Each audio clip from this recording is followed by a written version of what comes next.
Share market ಗುರುವಾರವೂ ಒಂದು ಹಾವು ಏಣಿಯ ಆಟವನ್ನು ಆಡಿದೆ. ಎಷ್ಟರ ಮಟ್ಟಿಗೆ ಅಂದರೆ 1.5% ಡಿಫ್ರೆನ್ಸಷ್ಟು ಆಗಿದೆ.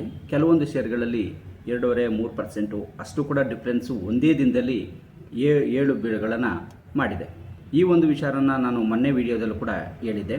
ಗುರುವಾರ ಶುಕ್ರವಾರ ಒಂದು ಹಾವು ಏಣಿಯ ಆಟ ಇರುತ್ತೆ. ಪ್ರಾಫಿಟ್ ಬುಕ್ಕಿಂಗನ್ನು ಗುರುವಾರ ಶುಕ್ರವಾರ ಮಾಡ್ಕೋಬೋದು ಅಂತೇಳಿ. ಸೊ ಗುರುವಾರ ಅಂದರೆ ಈ ದಿನ ಎಲ್ಲ ಒಂದು ಪ್ರಾಫಿಟ್ ಬುಕ್ಕಿಂಗನ್ನು ಒಳ್ಳೆಯ ಒಂದು ಪ್ರಾಫಿಟ್ ಬುಕ್ಕಿಂಗನ್ನು, ಅದರಲ್ಲೂ ಮಿಡ್ಲ್ ಶೇರ್ಸ್ ಏನಿದೆ ಆ ಒಂದು ಮಿಡ್ಲ್ ಕ್ಯಾಪ್ ಶೇರ್ಸ್ಗಳಲ್ಲಿ ಕೆಲವರು 2.25% ಅಷ್ಟು ಕೂಡ ಒಂದು ಪ್ರಾಫಿಟನ್ನು ಮಾಡ್ಕೊಂಡಿದ್ದಾರೆ. ಸೊ ಇವತ್ತು ಶುಕ್ರವಾರ, ಇವತ್ತು ಕೂಡ ಒಂದು ಒಳ್ಳೆಯ ಪ್ರಾಫಿಟನ್ನು ಮಾಡ್ಕೋಬೋದು.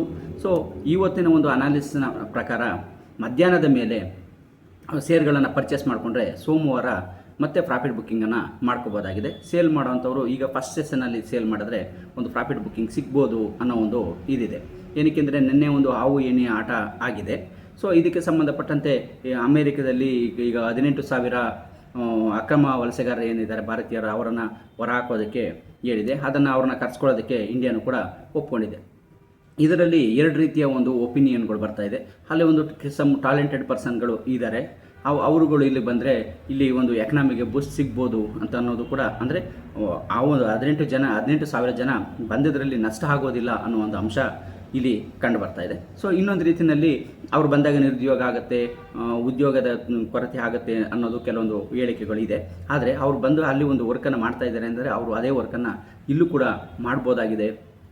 ಸೊ ಹಾಗಾಗಿ ಉದ್ಯೋಗದ ಒಂದು ಅವಕಾಶಗಳು ಸೃಷ್ಟಿ ಆಗುತ್ತೆ ಇಲ್ಲಿ ಅನ್ನೋದು ಕೂಡ ಕೆಲವೊಂದು ಹೇಳಿಕೆಗಳಿದೆ. ಸೊ ಹಾಗಾಗಿ ಅದರಿಂದ ಯಾವುದೇ ಒಂದು ಎಫೆಕ್ಟು ಬೀರೋದಿಲ್ಲ ಇವತ್ತಿನ ಶೇರ್ ಮಾರ್ಕೆಟ್ ಮೇಲೆ. ಸೊ ಹಾಗಾಗಿ ಇವತ್ತು ಕೂಡ ನಿನ್ನೆ ರೀತಿಯಲ್ಲಿ ಹಾವು ಏಣಿ ಆಟ ಇರುತ್ತೆ. ಸೊ ಹಾಗಾಗಿ ಫಸ್ಟ್ ಸೆಷನಲ್ಲಿ ಬುಕ್ಕಿಂಗನ್ನು ಮಾಡಿಕೊಂಡು ಪ್ರಾಫಿಟ್ ಬುಕ್ಕಿಂಗನ್ನು ಮಾಡ್ಕೋಬೋದು. ಅಂದರೆ ಪರ್ಚೇಸ್ ಮಾಡಿರೋವಂಥದ್ದು ಶೇರ್ಸ್ ಇದ್ದರೆ, ಅಥವಾ ನಿನ್ನೆ ಸಂಜೆ ಅಂದರೆ ಶೇರ್ ಕ್ಲೋಸ್ ಆಗುವಂಥ ಟೈಮಲ್ಲಿ ಪರ್ಚೇಸ್ ಮಾಡಿರೋವಂಥದ್ದಿದ್ದರೆ ಸೊ ಇವತ್ತು ಕೂಡ ಅದನ್ನು ಸೇಲ್ ಮಾಡಿ ಪ್ರಾಫಿಟ್ ಬುಕ್ಕಿಂಗನ್ನು ಮಾಡ್ಕೋಬೋದು. ಸೊ ಈವ್ನಿಂಗ್ ಅಂದರೆ ಸೆಕೆಂಡ್ ಸೆಷನ್ನಲ್ಲಿ ಮತ್ತೆ ಶೇರ್ಸನ್ನು ಪರ್ಚೇಸ್ ಮಾಡಿ ಸೋಮವಾರ ಮತ್ತೆ ಮಾರುಕಟ್ಟೆಗೆ ಸೇಲ್ ಮಾಡಿ ಮತ್ತೆ ಪ್ರಾಫಿಟ್ ಬುಕ್ಕಿಂಗನ್ನು ಈ ವಾರದಲ್ಲಿ ಮಾಡ್ಕೋಬೋದು ಅಂತ ಅನ್ನೋದನ್ನು ನಾನು ಈ ಮೂಲಕ ತಿಳಿಸ್ತಾ ಇದ್ದೀನಿ. ಸೊ ಇಲ್ಲಿ ನಾನು ಒಂದು ಡಿಸ್ಕ್ಲೇಮರನ್ನು ಕೊಡಲಿಕ್ಕೆ ಇಷ್ಟಪಡ್ತೇನೆ.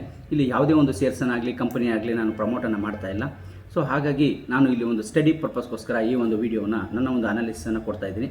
ಇದನ್ನು ನಿಮ್ಮ ಸ್ಟಡಿಯ ಉದ್ದೇಶಕ್ಕಾಗಿ ಉಪಯೋಗಿಸ್ಕೊಂಡು ನೀವು ಹೆಚ್ಚಿನ ಒಂದು ಇನ್ಫಾರ್ಮೇಷನ್ಸು ನಿಮ್ಮ ಒಂದು ಪೋರ್ಟ್ಫೋಲಿಯೋದಲ್ಲಿ ಇಟ್ಕೊಂಡಿರುವಂಥ ಶೇರ್ಸ್ಗಳು ಇದುಗಳನ್ನು ಒಂದು ಅನಾಲಿಸಿಸನ್ನು ಮಾಡಿಕೊಂಡು ನೀವು ಪ್ರಾಫಿಟ್ ಬುಕ್ಕಿಂಗನ್ನು ಮಾಡ್ಕೋಬೋದಾಗಿದೆ ಅನ್ನೋದು ಒಂದು ಇದಾಗಿದೆ. ಸೊ ನೀವಿನ್ನು ನಮ್ಮ ಚಾನಲ್ಗೆ ಸಬ್ಸ್ಕ್ರೈಬ್ ಆಗಿಲ್ಲ ಅಂದರೆ ಸಬ್ಸ್ಕ್ರೈಬ್ ಆಗಿ, ಹೀಗೆ ಒಂದು ನನ್ನ ಒಂದು ಅನಾಲಿಸಿಸ್ ಸಂಬಂಧಪಟ್ಟಂತೆ ವೀಡಿಯೋಗಳನ್ನು ನಾನು ಕೊಡ್ತಾ ಇರ್ತೇನೆ. ಆ ಎಲ್ಲ ವೀಡಿಯೋಗಳು ನಿಮಗೆ ಮೊದಲು ತಲುಪಬೇಕು ಅಂದರೆ ನೀವು ಸಬ್ಸ್ಕ್ರೈಬ್ ಆಗಬೇಕು, ಹಾಗೆ ಬೆಲ್ ಬಟನನ್ನು ಪ್ರೆಸ್ ಮಾಡಬೇಕಾಗಿರುತ್ತೆ. ಸೊ ಆಗ ನನ್ನ ಎಲ್ಲ ವೀಡಿಯೋಗಳು ನಿಮಗೆ ಮೊದಲು ತಲುಪುತ್ತೆ.